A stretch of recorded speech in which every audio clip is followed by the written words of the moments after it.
আসসালামু আলাইকুম প্রিয় শিক্ষার্থী বন্ধুরা, আজকে আমি উপস্থিত হয়েছি তোমাদের জন্য নতুন একটি ক্লাস নিয়ে। এই ক্লাসটি হচ্ছে যারা দ্বিতীয় বর্ষে ইংলিশ ডিপার্টমেন্টে অধ্যয়ন করতেছো তাদের জন্য। তাদের একটা মেজর কোর্স আছে, এই কোর্সটির নাম হচ্ছে introduction to drama. Introduction to ড্রামাতে সাধারণত আমাদেরকে 5টি ড্রামা পড়ানো হয়ে থাকে। এই 5টি ড্রামা এবং ড্রামা অধ্যয়ন করার পূর্বে আমাদেরকে যে সমস্ত বেসিক বিষয়গুলো জানা দরকার সে সম্পর্কে আমরা আজকের এই ক্লাসে আলোচনা করব। তো দেরি না করে শুরু করা যাক। প্রিয় শিক্ষার্থী বন্ধুরা, তোমরা জানো তোমাদের সিলেবাসে, দ্বিতীয় বর্ষের সিলেবাসে টোটাল 5টি ড্রামা দেওয়া হয়েছে। এই 5টি ড্রামা আলাদা আলাদা 5 জন রাইটার থেকে নেওয়া হয়েছে এবং ড্রামাগুলো আলাদা আলাদা এজ থেকে বিলং করে। এই 5টি ড্রামার ঘটনা খুবই চমৎকার। এই 5টি ড্রামার মধ্যে আমরা যেমন মানুষের জীবনের উত্থান পতন সম্পর্কে জানতে পারব, তেমনই আমরা জানতে পারব একজন মা যখন তার সন্তানকে হারিয়ে ফেলে তখন তার কীরকম কষ্ট হয়, কীরকম বেদনা হয় সে সম্পর্কে জানতে পারব। আবার বর্তমান একবিংশ শতাব্দী সারা পৃথিবী ঝঞ্ঝাবিক্ষুব্ধ, সারা বিশ্বেই যুদ্ধ চলছে। এইরকম একটা পরিস্থিতিতে আমাদের কোর্সে এমন একটি ড্রামা আছে যে ড্রামায় বলা হয়েছে যুদ্ধের উপকারিতা এবং অপকারিতা সম্পর্কে। আবার আমরা দেখতে পাবো প্রাচীন আফ্রিকান একটি সমাজের চিত্র, যেখানে একজন মোড়ল কীভাবে একজন সুন্দরী যুবতী মেয়েকে নিজের আয়ত্তে নিয়ে আসলো। তো হয়তো ইতিমধ্যেই বুঝতে পেরেছ যে কীরকম মজাদার ঘটনাগুলো আমরা পড়তে যাচ্ছি, কীরকম মজাদার নাটকগুলো আমাদের সামনে উপস্থাপন করা হয়েছে। তো প্রথমেই জেনে নেই সেই সমস্ত ড্রামাগুলো কি কি এবং তাদের রাইটার কারা এবং কিছু ডেসক্রিপশন। প্রথমেই তোমরা যে ড্রামার সম্পর্কে পড়বে সেটা হচ্ছে ইডিপাস রেক্স। ইডিপাস রেক্সের রাইটার হচ্ছে সফোক্লিস। ইনি খ্রিস্টপূর্ব শতাব্দীর একজন রাইটার। এনার অনেকগুলো সুন্দর সুন্দর রাইটিং রয়েছে। এর মধ্যে উল্লেখযোগ্য এবং সুন্দর একটি রাইটিং হচ্ছে ইডিপাস রেক্স। ইডিপাস রেক্সের মধ্যে একজন মহান রাজা যাকে সবাই ভালোবাসে, কিভাবে তার শেষ সময়ে জনগণ তাকে রাজ্য থেকে নির্বাসিত করলো, এই যে জীবনের উত্থান এবং পতন এ সম্পর্কে বলা আছে। ইডিপাস রেক্স এটা হচ্ছে a Greek tragedy about king Oedipus who unknowingly kills his father and marries his mother। যে ইডিপাস রেক্স এমন একটা ড্রামা, এখানে একজন রাজা সম্পর্কে বলা আছে। সে রাজার নাম হচ্ছে Oedipus, who unknowingly kill his father, যে অনিচ্ছাকৃতভাবে তার বাবাকে হত্যা করে, and marriage to his mother, এবং তার মাকে বিয়ে করে। The play explores fate versus free will, যে এই ড্রামাটিতে ভাগ্য এবং মুক্ত চিন্তা, স্বাধীনতা এ সম্পর্কে আলোচনা করা হয়েছে। And shows that no one can escape destiny. আর এই ড্রামার সর্বশেষ কথা হলো একজন ব্যক্তি চাইলেও কখনো তার ভাগ্যকে অতিক্রম করতে পারে না, এড়িয়ে চলতে পারে না। It is a classic example of dramatic irony and tragic downfall. যে এই ড্রামাটিতে দেখানো হয়েছে একজন মানুষ কীভাবে মহান থেকে কিভাবে সে তার জিন্দেগিতে তার জীবনের শেষ পর্যায়ে নির্বাসিত হয়ে গেল। মানব জীবনের উত্থান এবং পতন, কখনো আমরা সম্মানের স্থানে অধিষ্ঠিত হই, আবার আমাদের কৃতকর্মের জন্যই কখনো আমরা আমাদের অধঃপতন হয়ে যায়। এ সম্পর্কেই মূলত এই ড্রামাটি। এরপর আরেকটি ড্রামা হচ্ছে তোমাদের আর্মস অ্যান্ড দ্য ম্যান। এটা রাইটার হচ্ছে জর্জ বার্নার্ড শ। এই ড্রামাটিতে জর্জ বার্নার্ড শ দেখিয়েছেন কিভাবে যুদ্ধ মানুষের জীবনে ক্ষতি নিয়ে আসে, কিভাবে যুদ্ধের কারণে মানুষকে সাফার করতে হয়। Arms and the Man an anti war romantic comedy. যে এন্টি ওয়ার এই কমেডিতে বা এই ড্রামাটিতে কি করা হয়েছে, যুদ্ধের বিপরীত বা বিরোধিতা করা হয়েছে। শুধু যে যুদ্ধের বিরোধিতা করা হয়েছে, যুদ্ধের অপকারিতা বর্ণনা করা হয়েছে তেমনটি নয়, পাশাপাশি এখানে রোমান্টিক কমেডি, এখানে রোমান্টিসিজম রয়েছে এবং রসাত্মক কিছু ঘটনা রয়েছে। রোমান্টিক কমেডি, এখানে প্রেম আছে, ভালোবাসা আছে, বেদনা আছে, আবার মানুষকে কীভাবে হাসানো যায় বা কমিক এলিমেন্টস এগুলো আছে। Shaw mocks the idea of heroic war and romantic love. যে এখানে বলা আছে যে শ বলতে হচ্ছে যে George Bernard Shaw writer mocks the idea of heroic war. যে এখানে তিনি হিরোইক ওয়ার অর্থাৎ যুদ্ধকে হাস্যরসাত্মকভাবে উপস্থাপন করেছেন, সমালোচনা করেছেন, ক্রিটিসাইজ করেছেন। অ্যান্ড রোমান্টিক লাভ, এবং প্রেম সম্পর্কে যে আমাদের একটা ভালো ধারণা আছে এইটাকে তিনি ব্যঙ্গ করেছেন। The story follows Captain Bluntschli and Raina to show how reality clashes with romantic ideals. যে এই ঘটনার মেইন প্রোটাগনিস্ট হচ্ছে ক্যাপ্টেন বার্নসলি আর রায়না। এখানে দেখানো হয়েছে যে রিয়েল ভালোবাসার কাছে কিভাবে ঐশ্বর্য, কিভাবে সম্মান, স্ট্যাটাস বিলীন হয়ে যায়। আরেকটি ড্রামা হচ্ছে as you like it. As you like ইটের রাইটার হচ্ছে উইলিয়াম শেক্সপিয়ার, যে যাকে বলা হয় বার্ড অফ অ্যাভন, আবার পয়েট লরেট, যিনি ইংল্যান্ডের সভাকবি ছিলেন। তো উইলিয়াম শেক্সপিয়ারের লেখা এই ড্রামাটিতে তিনি হচ্ছে অনেক বিষয়ে তুলে এনেছেন। একজন নারী কীভাবে সমাজের বিভিন্ন সিচুয়েশনে তার অবদান রাখে এ সম্পর্কে বলা আছে। আবার এই ড্রামাটি শেষ হয় একটি হ্যাপি এন্ডিংয়ের মাধ্যমে, যেখানে সবাই নিজ নিজ জায়গা থেকে খুশি। As you like it, a pastoral comedy about love, exile and identity in the forest of Arden. যেখানে বলা হয়েছে প্যাস্ট্রাল কমেডি। প্যাস্ট্রাল শব্দের অর্থ হচ্ছে গ্রাম্য, অর্থাৎ এই ড্রামাটি কোনো রাজ পরিবারে বা রাজপ্রাসাদে সেটিং করা হয়নি। যদিও এই ড্রামার শুরুতে আমরা দেখতে পাই ডিউকের প্যালেসেই মূলত ঘটনা শুরু, কিন্তু এই ড্রামার অধিকাংশ প্লটগুলো ফরেস্ট অফ আর্ডেনের মধ্যে সংঘটিত হয়। এই জন্য বলা আছে যে it's a pastoral comedy about love. এর মধ্যে ভালোবাসা রয়েছে, এক্সাইল নির্বাসন রয়েছে, আবার identity in the forest of Arden. আবার এখানে ছদ্মবেশ ধারণ করার একটি বিষয় রয়েছে। It follows Rosalind and Orlando's romance and include the famous line all the world's a stage. যে এখানে এই ড্রামাটির হিরো হচ্ছে অরল্যান্ডো আর হিরোইন হচ্ছে রোজালিন্ড। মূলত মেন ড্রামাটি হচ্ছে রোজালিন্ড এবং অরল্যান্ডোকে নিয়ে।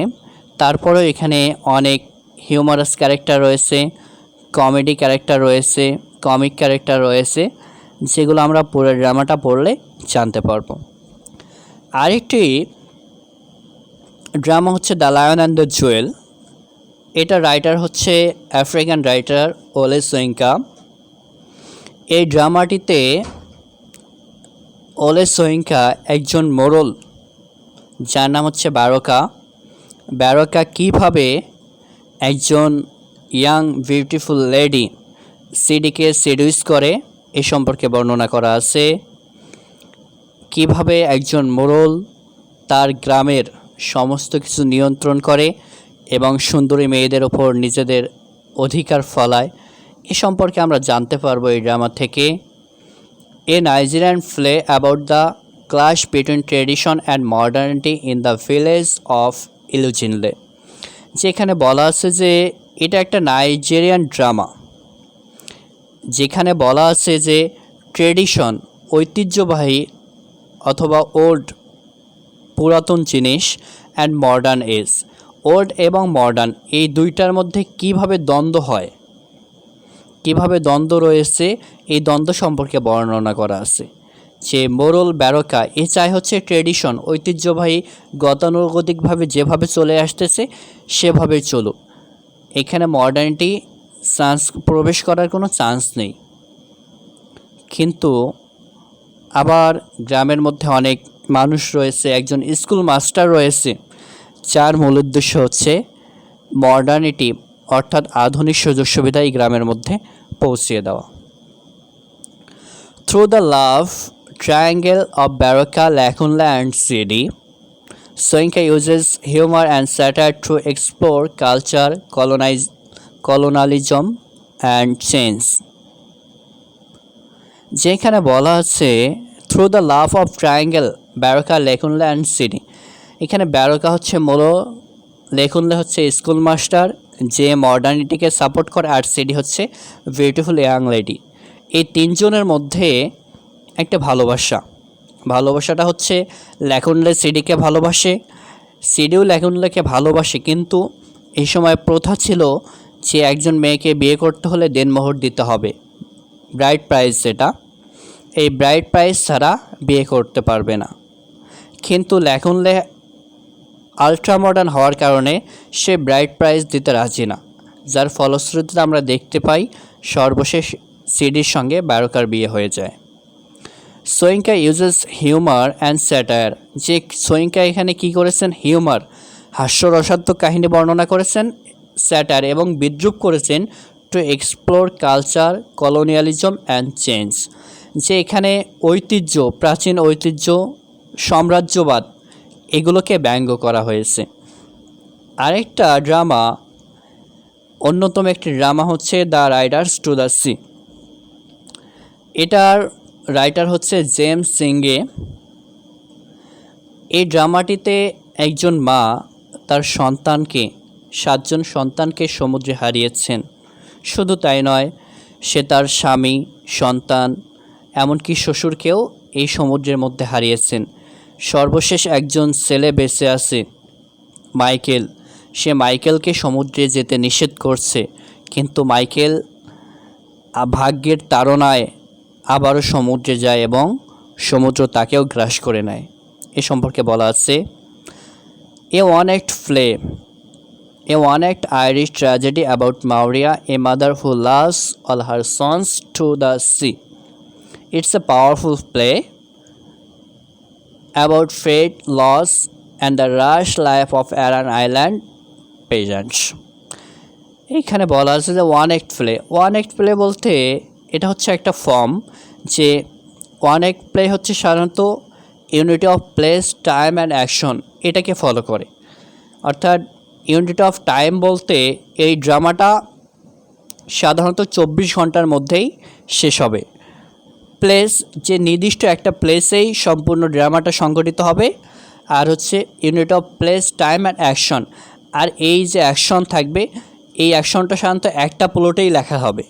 অর্থাৎ পুরো ড্রামাটা একটা প্লটেই লেখা হবে, আর এইটা 24 ঘন্টার মধ্যে সমাপ্ত হবে এবং নির্দিষ্ট একটা প্লেসেই হবে। এই 3টা কোয়ালিটি থাকলে এটা হচ্ছে সাধারণত ওয়ান অ্যাক্ট প্লে। আর ওয়ান অ্যাক্ট প্লের জন্য বিখ্যাত রাইটার হচ্ছে জেমস সিঙ্গে।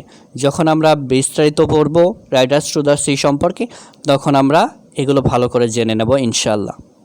তো এবারে আসি আমরা ড্রামা পড়তে হলে আমাদেরকে যে বেসিক বিষয়গুলো জানা জরুরি, যে বেসিক বিষয়গুলো আমাদের সামনে আসে সেগুলো জানি।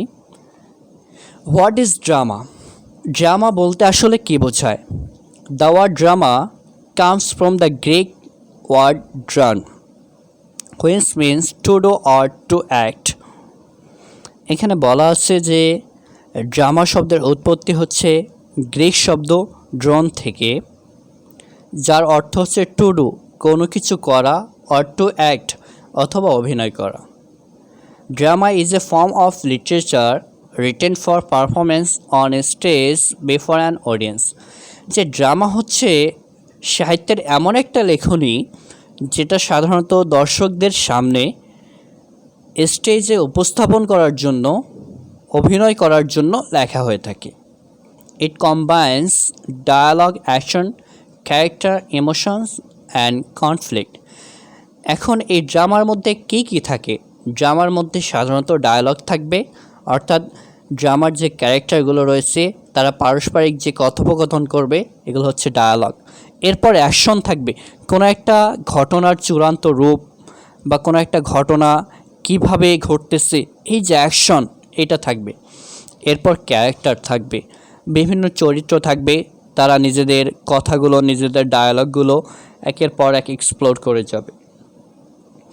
ইমোশন থাকবে, ইমোশন বলতে আবেগ, যেমন রাইডার্স টু দ্য সি, এইটাতে একজন মায়ের যে ইমোশন, মায়ের যে আবেগ, মায়ের যে দুঃখ, এই সম্পর্কে বলা আছে।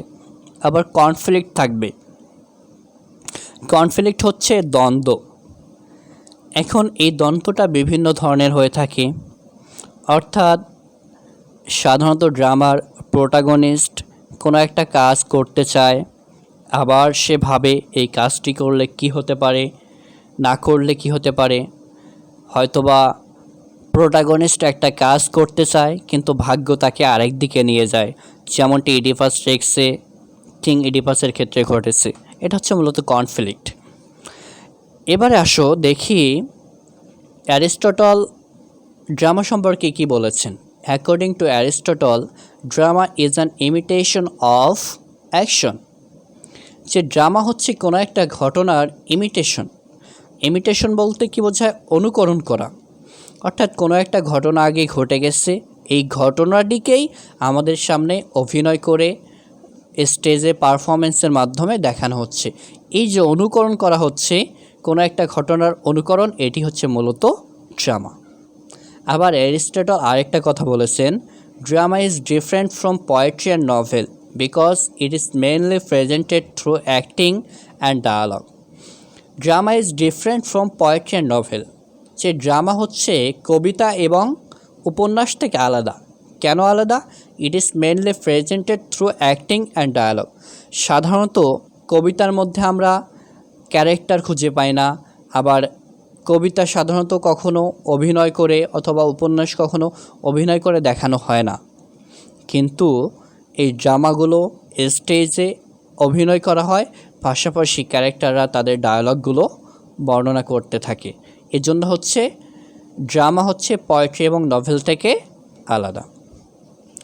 এবারে আসি যে ড্রামার কী কী এলিমেন্ট, কী কী উপাদান নিয়ে ড্রামা গঠিত হয়। First of all, plot. Plot বলতে কি বোঝায়? যে একটা ড্রামার সূচনা, একটা ড্রামা যে একের পর এক ঘটনা ঘটছে, একটার পর একটা ঘটনা আমাদের সামনে আসতেছে, এগুলোকে প্লট বলা হয়। The sequence of events in a drama is called plot. অর্থাৎ কোনো একটা ড্রামার মধ্যে একের পর এক যে ঘটনাগুলো, ধারাবাহিকভাবে যে ঘটনাগুলো আমাদের সামনে আসতেছে, এগুলোই হচ্ছে এক একটা প্লট। পার্টস অফ প্লট, যে একটা প্লটের মধ্যে কি কি পার্ট থাকে। প্রথমে হচ্ছে এক্সপোজিশন। এক্সপোজিশন বলতে সূচনাকে বোঝায়, অর্থাৎ তোমরা যারা ড্রামা পড়েছো তারা দেখবা যে কোনো একটা প্লট শুরু হওয়ার আগেই এখানে বলে দেওয়া থাকে যে এর প্লেসটা কোথায়, আর স্টেজে কে কে আসতেছে, কোন কোন ক্যারেক্টার স্টেজে আছে এবং কাদের মুড কীরকম আছে, এই যে এ সম্পর্কে বিস্তারিত যে তথ্য দেয় ড্রামার শুরুতেই, প্লটের শুরুতেই, এটা হচ্ছে এক্সপোজিশন। এরপর হচ্ছে রেজিং অ্যাকশন, তারপর হচ্ছে ক্লাইম্যাক্স। এখন রেজিং অ্যাকশন বলতে কী বোঝায়, যে রেজিং অ্যাকশন সাধারণত এক্সপোজিশনের পরেই শুরু হয়। কোনো একটা ঘটনা কিভাবে ঘটতেছে, এর প্রতি কীরকম আকর্ষণ রয়েছে, এই ঘটনাটি প্রোটাগনিস্ট অ্যান্টাগনিস্টের উপর কীরকম প্রভাব ফেলতেছে, এটাই হচ্ছে মূলত রেজিং অ্যাকশন। আর এই রেজিং অ্যাকশন চলতে থাকে ক্লাইম্যাক্সের পূর্ব পর্যন্ত। আর ক্লাইম্যাক্স কি, এই যে প্লটে কোনো একটা ঘটনা ঘটবে, এই ঘটনার চূড়ান্ত রূপ, চূড়ান্ত পর্যায়ে যাওয়া, এটা হচ্ছে ক্লাইম্যাক্স। এই ক্লাইম্যাক্সে সাধারণত একজন প্রোটাগনিস্টকে হয়তো কোনো যুগান্তকারী সিদ্ধান্ত নিতে হয়, হয়তো তাকে ভাগ্যের বিরুদ্ধে গিয়ে কোনো কাজ করতে হয়, অথবা ভাগ্য তাকে তার কাজ থেকে বিরত রাখে। এটি হচ্ছে মূলত ক্লাইম্যাক্স। আর সর্বশেষ হচ্ছে ফলিং অ্যাকশন। ফলিং অ্যাকশন মূলত ক্লাইম্যাক্স শেষ হওয়ার পরেই আসে। আমরা ক্লাইম্যাক্সে দেখতে পাই কোনো একটা ঘটনার চূড়ান্ত অবস্থা, আর এই চূড়ান্ত অবস্থা থেকে ধীরে ধীরে নর্মালাইজ হওয়া, সাধারণ জায়গায় আসা, এটাই হচ্ছে মূলত ফলিং অ্যাকশন। আর সর্বশেষ হচ্ছে ক্যাটাস্ট্রফি বা রিসলিউশন। ক্যাটাস্ট্রফি হচ্ছে কোনো একটা প্লট, কোনো একটা ড্রামা, কোনো একটা ঘটনা শান্তভাবে শেষ হওয়া, অর্থাৎ হ্যাপি এন্ডিং যাকে বলে। যেমন অনেক ড্রামা পড়বা, দেখবা শেষ সময়ে নাচ গান হচ্ছে, অথবা বিয়ে হচ্ছে, অথবা কোনো খুশির সংবাদের মাধ্যমে এই ড্রামাটা শেষ হচ্ছে। এই যে হ্যাপি এন্ডিংয়ের মাধ্যমে কোনো ড্রামা শেষ হয়ে যাওয়া, এটাকেই বলে ক্যাটাস্ট্রফি বা রেসলিউশন। এবারে আসো 2 নম্বর এলিমেন্টস। 2 নম্বর এলিমেন্টসটা হচ্ছে ক্যারেক্টার। ক্যারেক্টার কাকে বলে? The persons who take part in action is called character. অর্থাৎ যে সমস্ত ব্যক্তিরা ড্রামার প্লটে অংশগ্রহণ করে বা ড্রামার ঘটনায় অংশগ্রহণ করে, তারাই হচ্ছে মূলত ক্যারেক্টার। এখন টাইপস অফ ক্যারেক্টার। ক্যারেক্টার কত ধরনের হতে পারে, যেখানে হিরো অথবা হিরোইন হতে পারে। অর্থাৎ কোনো একটা ড্রামায় সাধারণত হিরো অথবা হিরোইন দুজনেই থাকতে পারে, আবার কোনো ড্রামায় শুধু হিরো থাকতে পারে, আবার অনেক ড্রামায় শুধু হিরোইন থাকতে পারে। আর এই হিরো অথবা হিরোইন অর্থাৎ মেইন ক্যারেক্টার, এদের কিন্তু আরেকটা নাম আছে, সেটা হচ্ছে প্রোটাগনিস্ট। প্রোটাগনিস্ট মেইন ক্যারেক্টার, সেটা হিরো হতে পারে অথবা হিরোইন হতে পারে। এবার হচ্ছে ভিলেন। ভিলেন বলতে কী বোঝায়, যে সাধারণত হিরো অথবা হিরোইনের বিপরীতে অংশ নেয়, সবসময় বিরোধিতা করে বা তাদের ক্ষতি করার চেষ্টা করে, এরা হচ্ছে মূলত ভিলেন। আবার ভিলেনের আরেকটা নাম আছে, সেটা হচ্ছে অ্যান্টাগনিস্ট। অ্যান্টাগনিস্টের কাজ কি, সবসময় প্রোটাগনিস্টের বিরুদ্ধে যাওয়া। সেটা হতে পারে কোনো একজন ব্যক্তি, অথবা ভাগ্য, অথবা তাকদীর, অথবা কপাল, যে কোনো কিছুই হতে পারে। আবার নেচারও অনেক সময় ভিলেনের কাজ করে, অ্যান্টাগনিস্টের কাজ করে। তাহলে অ্যান্টাগনিস্ট ক্যারেক্টার গেল, প্রোটাগনিস্ট ক্যারেক্টার গেল। এবারে আসো কমিক ক্যারেক্টার। কমিক ক্যারেক্টার কাদেরকে বলে? যারা সাধারণত দর্শকদের হাসিয়ে থাকে, অর্থাৎ তাদের কাজ, অঙ্গভঙ্গি, কথাবার্তা সমস্ত কিছু দর্শকদের হাসি বা হাস্যরসাত্মক করে তোলার জন্য। এরা হচ্ছে মূলত কমিক ক্যারেক্টার। আরেকটা ক্যারেক্টার আছে, সেটা হচ্ছে ট্র্যাজিক ক্যারেক্টার। ট্র্যাজিক ক্যারেক্টার বলতে কী বোঝায়, যে ট্র্যাজিক ক্যারেক্টার হচ্ছে সেই সমস্ত ক্যারেক্টার, যে সমস্ত ক্যারেক্টারের জীবনে উত্থান এবং পতন হয়। যেমন কিং ইডিপাসে আমরা দেখতে পাই যে কিং ইডিপাস একজন মহান শাসক, জনগণ তার প্রশংসা করে, জনগণ তাকে সম্মান করে, কিন্তু যখন আমরা ড্রামাটা শেষ দেব, তখন দেখতে পাই ইডিপাস নির্বাসিত হয়েছে, সে তার দু চোখ অন্ধ করে দিয়েছে। এই যে একজন মানুষের জীবনের উত্থান এবং পতন, এটাই হচ্ছে ট্র্যাজিক ক্যারেক্টার অন্তর্ভুক্ত। এবার আসো আরেকটি অন্যতম এলিমেন্ট, যে এলিমেন্টটার নাম হচ্ছে ডায়ালগ। ডায়ালগ বলতে কী বোঝায়? Conversation between characters through which the story develops. যে একটা ড্রামার যে ক্যারেক্টারগুলো থাকে, যে চরিত্রগুলো থাকে, তাদের মাঝে যে কথোপকথন হয়, এটাই হচ্ছে মূলত ডায়ালগ। এবারে আসো অন্যতম একটি মজার এলিমেন্ট, গুরুত্বপূর্ণ এলিমেন্ট। সেই এলিমেন্টটির নাম হচ্ছে কনফ্লিক্ট। কনফ্লিক্ট কী বোঝায়? কনফ্লিক্ট বলতে কী বোঝায়? The struggle between opposite forces is called conflict. যে the struggle between opposite forces, যে কোনো একটা ঘটনার বা কোনো একটা বিষয়ের অ্যান্টাগনিস্টের সাথে প্রোটাগনিস্টের, অথবা অ্যান্টাগনিস্টের সঙ্গে ফেটের, অথবা অ্যান্টাগনিস্টের সাথে সোসাইটির যে দ্বন্দ্ব, এটাই মূলত হচ্ছে কনফ্লিক্ট। অর্থাৎ অ্যান্টাগনিস্ট একটা কাজ করতে চায়, তাকে বাধা দেওয়া হয়, বা সে আরেকটা কাজ করতে বাধ্য হয়, এটাই হচ্ছে মূলত কনফ্লিক্ট। আবার এই কনফ্লিক্ট কিন্তু বিভিন্ন ধরনের হতে পারে, যেমন man versus man. Man versus man কীরকম হয়? যে ধরো অ্যান্টাগনিস্ট হচ্ছে একজন মানুষ, আবার প্রোটাগনিস্ট একজন মানুষ। এই যে দুইজন মানুষের মধ্যে যে দ্বন্দ্ব, এটা হচ্ছে মূলত ম্যান ভার্সেস ম্যান। আরেকটা হচ্ছে ম্যান ভার্সেস সোসাইটি। এটা কীরকম হয়? ধরো প্রোটাগনিস্ট হচ্ছে একজন মানুষ, কিন্তু সে এমন একটা পর্যায়ে আছে, সে সমাজের বিরুদ্ধে গিয়ে এমন একটা কাজ করবে যেটা সমাজে খারাপভাবে দেখা হয়। অর্থাৎ সমাজকে ডিঙিয়ে সমাজ বহির্ভূত কোনো সিদ্ধান্ত যখন কোনো প্রোটাগনিস্ট নেয়, এটা সাধারণত ম্যান ভার্সেস সোসাইটি এই কনফ্লিক্টের মধ্যে পড়ে। আরেকটা কনফ্লিক্ট হচ্ছে ম্যান ভার্সেস ফেট। এই প্রকারে দেখা যায় সাধারণত একজন প্রোটাগনিস্ট বা একজন মানুষ তার ভাগ্যের বিরুদ্ধে কিছু কাজ করতে চায়। যেমন Ulysses, Riders two the C. Riders to the সিতে আমরা দেখতে পাই মাউরিয়া মাইকেলকে সমুদ্রে যেতে দেবে না, যতভাবে নিরুৎসাহিত করা যায় সে তাই করছে, কিন্তু মাইকেলের মাইকেলের ভাগ্য তাকে কি করেছে? সমুদ্রে নিয়ে গিয়েছে। এই যে ম্যান ভার্সেস ফেট, এটা হচ্ছে যে এক প্রোটাগনিস্টের সাথে ভাগ্যের যে দ্বন্দ্ব, এটা বোঝায়। আরেকটা হচ্ছে ম্যান ভার্সেস সেলফ। এটা কী রকম? এটা হচ্ছে এমন একটা বিষয় যেটা হচ্ছে প্রোটাগনিস্ট অনেক সময় নিজেই নিজের সাথে দ্বন্দ্বে ভোগে, সেই কাজটি করবে কি না। সে একবার ভাবে এই কাজটি করব, আরেকবার ভাবে না, এই কাজটি করা যাবে না।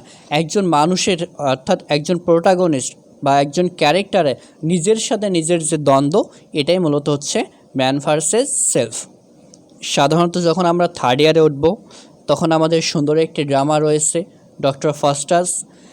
এই ডক্টর ফাস্টাসের মধ্যে ম্যান ভার্সেস সেলফ যে কনফ্লিক্ট হয়, এটা সুন্দরভাবে বোঝানো আছে। এখানে আমরা দেখতে পাই একজন character, main character doctor Faustus, এর মধ্যে সবসময় দুইটা বিষয় কাজ করে, good evil, bad evil. Good evil সবসময় তাকে ভালো কাজের পরামর্শ দেয়, আর ব্যাড এভিল সবসময় তাকে খারাপ কাজের পরামর্শ দেয়। এই যে একজন মানুষের নিজের সাথেই নিজের দ্বন্দ্ব, এটা হচ্ছে ম্যান ভার্সেস সেলফ। আরেকটা অন্যতম এলিমেন্টস হচ্ছে, সেটা হচ্ছে সেটিং। যে সেটিং সাধারণত দুই ধরনের হয়ে থাকে, একটা হচ্ছে টাইম আর একটা হচ্ছে প্লেস। টাইম সেটিং কি? কোন সময়কে বা কোন সময়ে এই ড্রামাটি লেখা হয়েছে। মূলত যে ড্রামার মধ্যে আমরা যে ঘটনাটা দেখতে পাবো, যে স্টোরিটা বলা হবে, এই স্টোরিটা কোন সময়ের, এটা হচ্ছে টাইম সেটিং। আর প্লেস, যে এই স্টোরিটা কোথায় বলা আছে, সেটা হচ্ছে প্লেস সেটিং। যেমন ইডিপাস রেক্সে আমরা দেখতে পাই যে এখানে প্লেস সেটিং হচ্ছে the royal palace of Ithaca. যে ইথাকার যে রয়্যাল প্যালেস রয়েছে, এই ইথাকা রয়্যাল প্যালেসে মূলত ইডিপাস রেক্সের সেটিং করা হয়েছে। আর এটা টাইম হচ্ছে অ্যানশিয়েন্ট গ্রিক, অর্থাৎ প্রাচীন যে কোনো সময়ে এই ঘটনাটি বর্ণনা করা হয়েছে। আবার রাইডার্স টু দ্য সি, এটার প্লেস সেটিং হচ্ছে অ্যারান আইল্যান্ড। এইরকম যে একটা ড্রামা যেখানে লেখা হয়, সেটা হচ্ছে মূলত প্লেস সেটিং। আর যে সময় লেখা হয়, সেটা হচ্ছে time setting. Forest of Arden, as you like it এর প্লেস সেটিং, অর্থাৎ as you like it forest of আর্ডেনের মধ্যে সেট করা আছে, লেখা হয়েছে, এজন্য এটা হচ্ছে প্লেস সেটিং হচ্ছে অ্যারান আইডেন।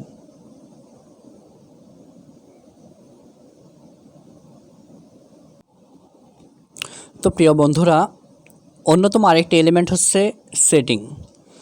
সেটিং সাধারণত দুই ধরনের হয়ে থাকে, একটা হচ্ছে প্লেস সেটিং আর একটা হচ্ছে টাইম সেটিং। টাইম সেটিং বলতে বোঝায় যে ড্রামাটি কোন সময় লেখা হয়েছে, আর প্লেস সেটিং বলতে বোঝায় ড্রামাটি কোন জায়গায় লেখা হয়েছে। যেমন ইডিপাস রেক্স আমরা দেখতে পাই রয়্যাল প্যালেস অফ ইডিপাস, ইডিপাসের যে রাজসভা এখানে লেখা হয়েছে, এটা হচ্ছে প্লেস সেটিং। আবার অ্যানশিয়েন্ট গ্রিক, প্রাচীন গ্রিকের ভাষায় গ্রিকে লেখা হয়েছে, এটা হচ্ছে তার টাইম সেটিং। যেমন ফরেস্ট অফ আর্ডেনে লেখা হয়েছে অ্যাজ ইউ লাইক ইট, এটা হচ্ছে তার প্লেস সেটিং। আবার অ্যারান আইল্যান্ডে লেখা হয়েছে the Riders two the C, এটা হচ্ছে তার প্লেস সেটিং। এক কথায় বলতে গেলে যে সময় লেখা হয় এটা হচ্ছে টাইম সেটিং, আর যে জায়গায় লেখা হয় সেটা হচ্ছে প্লেস সেটিং। আর সর্বশেষ এলিমেন্ট হচ্ছে থিম। থিম বলতে সাধারণত এই গল্পটা আমাদেরকে কী মেসেজ দিচ্ছে, গল্পটার যে মেন আইডিয়া এটাই হচ্ছে মূলত থিমস। গল্পটাতে কী সম্পর্কে বলা আছে বা এটার মোরাল লিসন কী, এটা হচ্ছে মূলত থিমস। এবারে আমরা আসি যে ড্রামা কয় ধরনের হতে পারে। সাধারণত ড্রামা তিন ধরনের হয়ে থাকে: ট্র্যাজেডি, কমেডি, ট্র্যাজিকমেডি। এখন ট্র্যাজেডি কাকে বলে? A serious play dealing with the downfall of a great hero due to fate or tragic flaw. যে ট্র্যাজেডি হচ্ছে এমন একটা ড্রামা, এমন একটা প্লে যেখানে একজন মহান হিরো বা মহান শাসকের জীবনের উত্থান এবং পতনকে নিয়ে আলোচনা করা হয়। যেমন ইডিপাস রেক্সে আমরা এই ঘটনাটি দেখতে পাই। কিং ইডিপাসকে জনগণ ভালোবাসে, শ্রদ্ধা করে, সম্মান করে, কিন্তু তার জীবনে এমন একটা সত্য লুকিয়ে আছে যে সত্য উদ্ঘাটন হওয়ার পর জনগণ তাকে নির্বাসিত করেছে।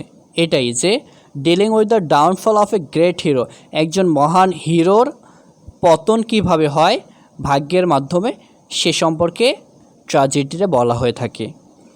এরপর আসো যে কমেডি। কমেডি বলতে কি বোঝায়? A humorous play intended to entertain or create laughter. যে ট্র্যাজেডি হচ্ছে এমন একটা প্লে, এটা সাধারণত মানুষকে আনন্দ দেওয়ার জন্যই লেখা হয়ে থাকে, মানুষকে আনন্দ দেওয়ার জন্যই স্টেজে পারফরমেন্স করা হয়। ক্রিয়েট লাফটার, যার কারণে মানুষ হাস্যরসাত্মক হয় বা হাসতে থাকে। আরেকটা প্রকার হচ্ছে ট্র্যাজিকমেডি। ট্র্যাজিকমেডি হচ্ছে মূলত ট্র্যাজিক এবং কমেডি এই দুইটার সমন্বিত রূপ, এ mixture of tragedy and comedy. অর্থাৎ ট্র্যাজিকমেডির মধ্যে আমরা দেখতে পাবো একজন মহান শাসক, তার জীবনে যেমন উত্থান এবং পতন হবে, সে তার জীবনে যেমন নানা রকম ঘটনার শিকার হবে, ঠিক তেমনই এই ট্র্যাজিকমেডির মধ্যে এমন কিছু ক্যারেক্টার থাকবে যারা মানুষকে কমেডি দেবে, মানুষকে হাসাবে, মানুষকে বিনোদন দেবে এবং মানুষকে হাস্যরসাত্মক করে তুলবে। অর্থাৎ এই ট্র্যাজিক কমেডির মধ্যে ট্র্যাজিক ক্যারেক্টার যেমন থাকবে, কমিক ক্যারেক্টারও থাকবে। ট্র্যাজিক ক্যারেক্টার মানুষকে মরাল লিসন দেবে, উত্থান এবং পতন হবে, এ থেকে মানুষ শিক্ষা নেবে। আর কমিক ক্যারেক্টার মানুষকে হাসাবে, মানুষকে এন্টারটেইন দেবে। তো প্রিয় বন্ধুরা, আমরা আজকে জানলাম আমাদের সিলেবাসে কোনটি কোনটি ড্রামা আমরা পড়ব, এবং ড্রামা পড়তে হলে যে বেসিক বিষয়গুলো আমাদের জানা জরুরি সে সম্পর্কে আমরা জানলাম। পরবর্তী ক্লাসে আমরা ইডিপাস রেক্স সম্পর্কে জানব। সেই পর্যন্ত সবাই ভালো থেকো, সুস্থ থেকো। আল্লাহ হাফেজ।